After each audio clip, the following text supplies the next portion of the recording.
pleasure to meet you, Mikayla. I've been looking forward to this and getting to talk about something outside of AI for a change. I feel like it's not only the hottest word in the startup market right now, but also everybody's talking about it all the time. But there is so much out there beyond just AI, and excited to have you on. So Yes, please, tell me about you. Tell me about where you're at right now, your college career, and kind of what got you into entrepreneurship. Yeah, so I'm based in Iowa. I grew up here. Both grandparents and families grew up on farms in northeast and central Iowa. So come from an ag background, even though I didn't grow up in on a traditional farm. But went to Iowa State, and while there started a food tech company. So we built solar food dehydrators, and honestly kind of stumbled into entrepreneurship. I knew growing up I really wanted to work in ag, work in food systems, but entering college, I thought that would be like working for a big nonprofit or like working for a company that was doing work. And I didn't realize at the time like entrepreneurship was a viable career path. And it didn't dawn on me until we started the company that being a startup and a for-profit entity, I think you can actually have a much greater impact. You can be on the ground working with your target customers, the end users. And so stumbled into entrepreneurship, started Kenosol while I was a sophomore at Iowa State. We grew that company. I spent 6 years kind of running the operations. We had product in over 50 countries.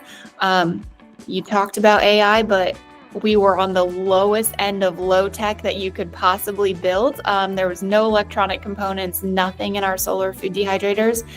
It relied on simply utilizing the sun's energy, a natural convection system. So as low tech as possible. And it worked well for a lot of the smallholder farmers that we were working with. Spent a lot of time over in Eastern Africa learning about food systems, working on food preservation, reducing waste, specifically for leafy greens, kind of higher nutrient content food, fruits, vegetables, that sort of thing. And so learned a lot kind of through that trajectory. But when COVID hit, it kind of torpedoed everything.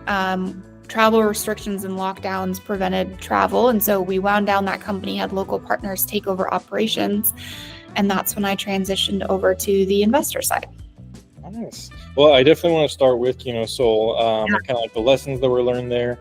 But just for context, I'll put some pictures up, so people can see it. But I'm picturing in my head like dehydrated fruits and just sitting out in baskets in the sun to dehydrate them. What's the benefit of dehydrating these? And what was kind of the initial problem you saw that you were trying to solve with this? Yeah, so we specifically wanted to focus on food that's being produced but going to waste. So about a third of the food we produce often ends up wasted somewhere along the value chain. And when we were looking at kind of the food system as a whole, we wanted to target smallholder farmers where that impact was ultimately the greatest. It doesn't have as much of a negative impact for you and I when we clean out our refrigerator at the end of the week and we might throw out those tomatoes that are a little overripe or bananas. But for smallholder farmers where their entire livelihood depends on the amount of food that they're producing to put food on the table, we felt like that's where we could have the greatest impact. And so all four of us that had started Kenosol, we had done a lot of traveling internationally and abroad and seen some of these challenges. And what we noticed is a lot of times you have all these farmers in the same community that are growing tomatoes, bananas, mangoes, and they all come into harvest and are ripe at the same time. So you have this really narrow window to harvest everything. And for some of these smallholder farmers, because there was an oversupply in the market, it was actually more economical for them to just let the food go to waste in their field than to harvest it, transport it to market, because by the time that was all said and done, they were losing money. And so we had the idea of what if you could dehydrate it? We all come from kind of Iowa where we're used to drying our corn and soybeans. Obviously, we do that in big, at a much larger scale. But what if you took that same concept and you applied it to kind of more perishable products? And so that's where we came up with the idea of building out a food dehydrator. If you could dry your tomatoes, if you could dry your mangoes, you increase the shelf life. And so instead of having access to those foods, for a very short kind of 30, 60-day window, you now could have access to them year long. So you're increasing the amount of micronutrients that are available within the local household level throughout the entire year. And you're also increasing the shelf life. And part of the value for that, for these smallholder farmers, is you can turn around and sell these value-added products at a much higher price point than you can the raw products, because you're not dealing with seasonality, and you also have something that is far more shelf stable. Oh, I like it. Quick question about the nutritional side of things. If I'm dehydrating a mango or dehydrating these other fruits and vegetables, does it change the nutritional content of it, or is it just a dried version? Yeah, I mean, anytime you process food, you're going to lose some of the nutritional value, but we were able to do nutrition testing early on and see that because we use this natural process to dehydrate it, you're not adding chemicals, you're not adding kind of anything to the dried or to the fruits or vegetables, you're able to retain a majority of that nutrient component. So it still has those high micronutrients, vitamin A. Honestly, vitamin C is probably the thing you lose the most in that drying process, but the other micronutrients, you're able to retain a majority of it. Nice. Happy to hear it. I love dried mangoes and different dried fruits whenever I'm on long road trips. So yes, they make a great snack for when you're traveling. Awesome. Just kind of final note on Kenosol. I always love hearing whenever I don't love hearing this, startups didn't work out, but I do always love hearing the post-op, here's what I learned from this. So, and you said you started this when you were a sophomore in college, and I think you ran it for almost a decade. So, what are some of the biggest takeaways you got from this that you can give to? Now, I teach students, full time at the University of Wisconsin, and a lot of them watch this show. What would you, give to them as a piece of advice for starting out their first venture, or mistakes to easily avoid? Yeah, we learned a lot in the founder journey. I think probably one of the biggest takeaways early on is spending time with your customers. That was very difficult for us, knowing that most of our customers were halfway across the world. And so trying to get over there as often as possible and hiring part-time team members definitely helped mitigate some of that. But we were also at a time where we were still in school, and I think entrepreneurship was kind of glamorized, and to some extent, I think it still is today. Everyone's like, oh, it's so cool, I get to be my own boss. No one realizes how difficult being a founder actually is. And so we kind of got swept up into what I would call that student entrepreneurship pitch competition circuit. And we did really, really well. We probably raised over $250,000 in non-dilutive funding from pitch competitions, grant applications.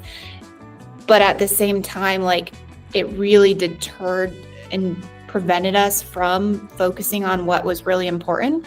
It's really easy to take kind of that vanity metric of, oh, I won this pitch competition. All these judges thought I'm working on something. It must be really great.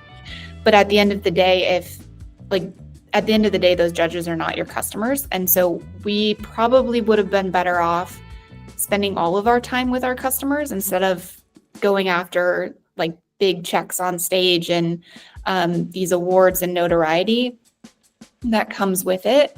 And so I think if I could go back and do it over, we would have spent more time with customers early on. I think we would have gotten to the end product much faster than kind of the timeline it took us. Granted, it's a double-edged sword because you do need capital. And at the time, we didn't think we were venture scalable. We couldn't really go out and raise. I think we probably could have. It would have been a very different trajectory than what we had done bootstrapping it.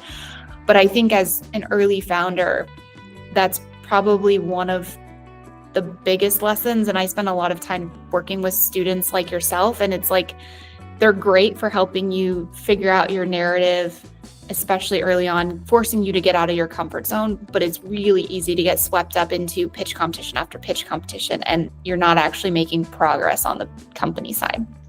Yeah, we just had a how to talk to customers. Well, I gave a how to talk to customers lecture on Friday in our class, and I'm trying my best to hammer this home because it is one of the simplest concepts, but also one of the most important, that from day one until the day you exit, you talk to customers and you find out, what the problem is that they have, how we can solve it better, and just making little tweaks here and there, and always checking up to see how they like the product or how we can improve it slightly.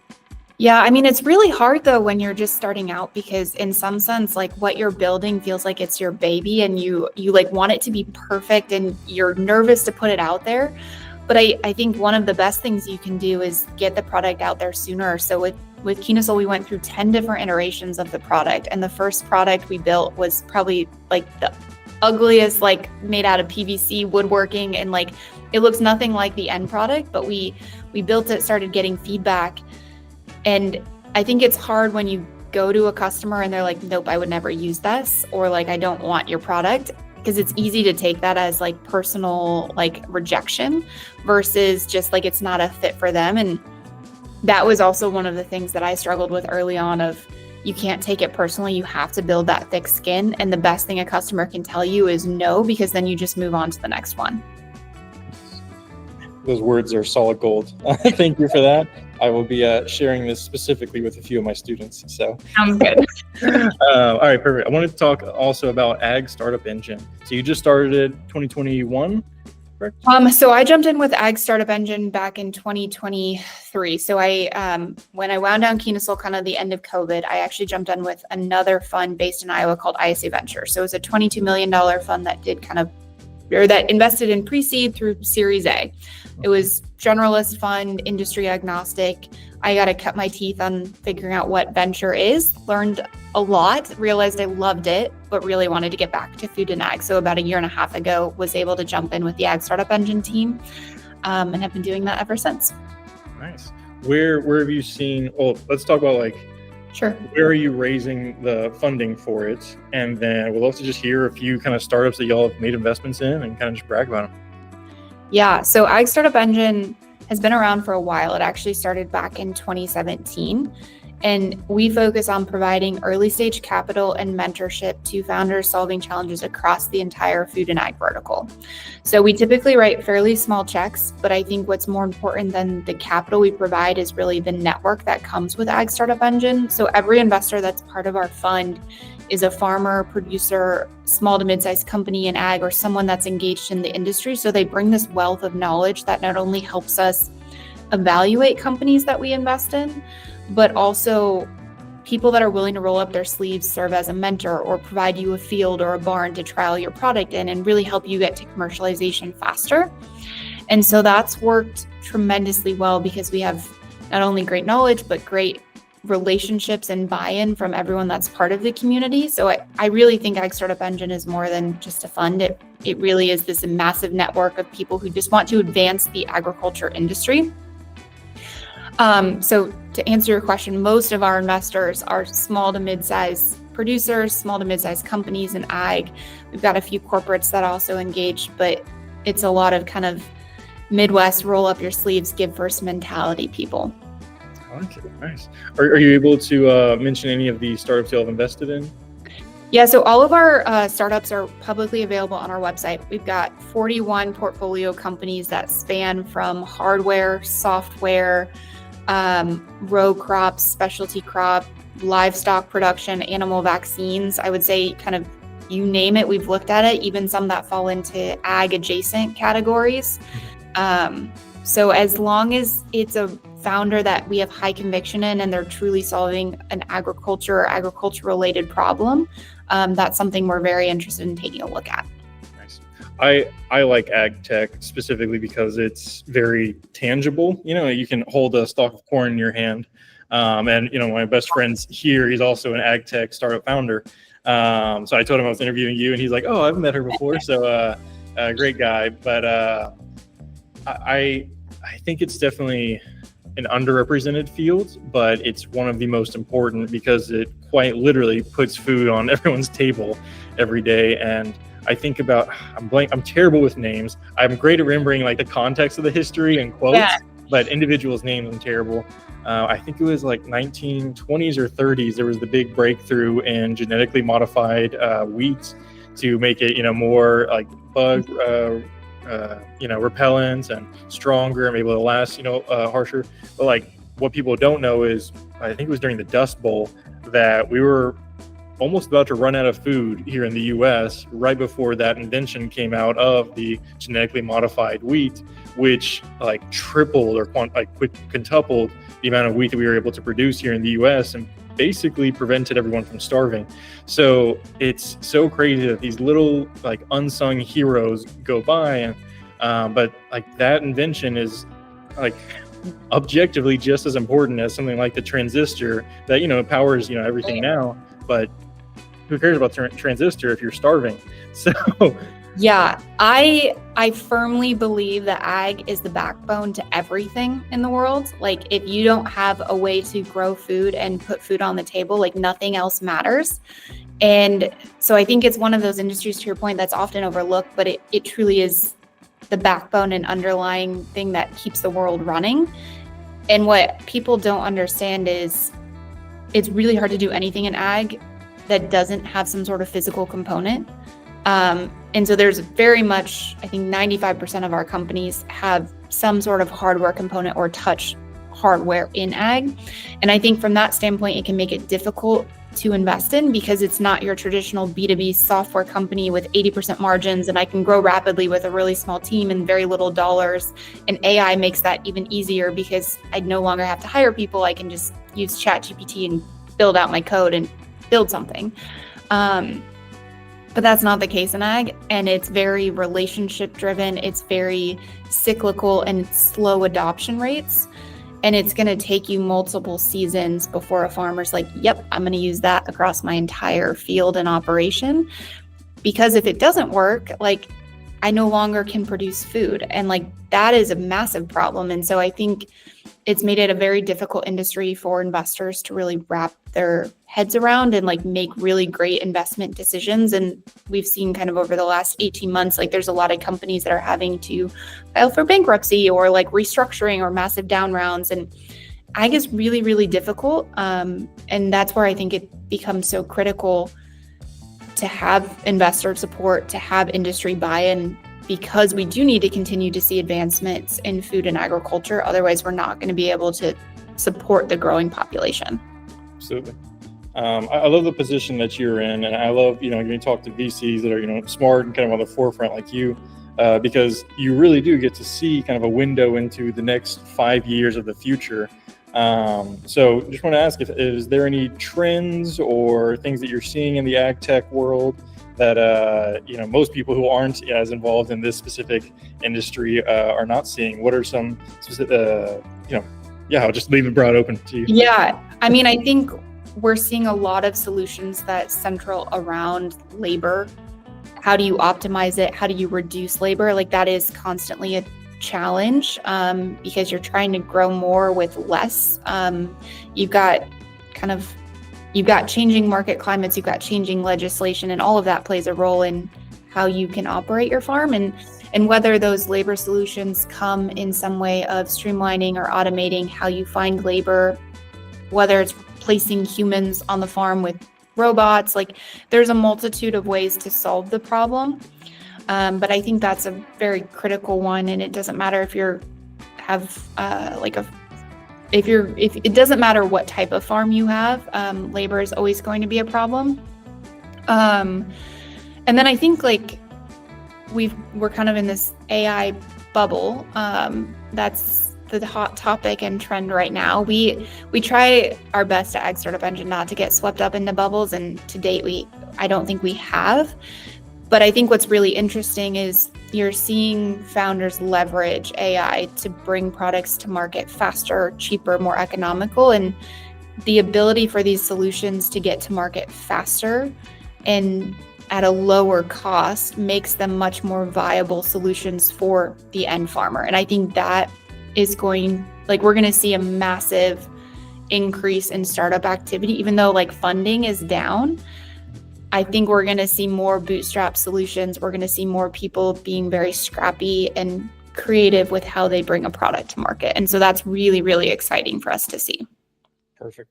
Well, I'll definitely link to your company's websites and these startups in there so people can check them out and see all the great work that you're doing at Ag Startup. Perfect, man. Thank you so much. I appreciate you taking the time to have this and teaching me a little bit more about what's happening in the world of ag tech entrepreneurship. Awesome. Well, thanks for having me, Grant. It was great chatting with you today.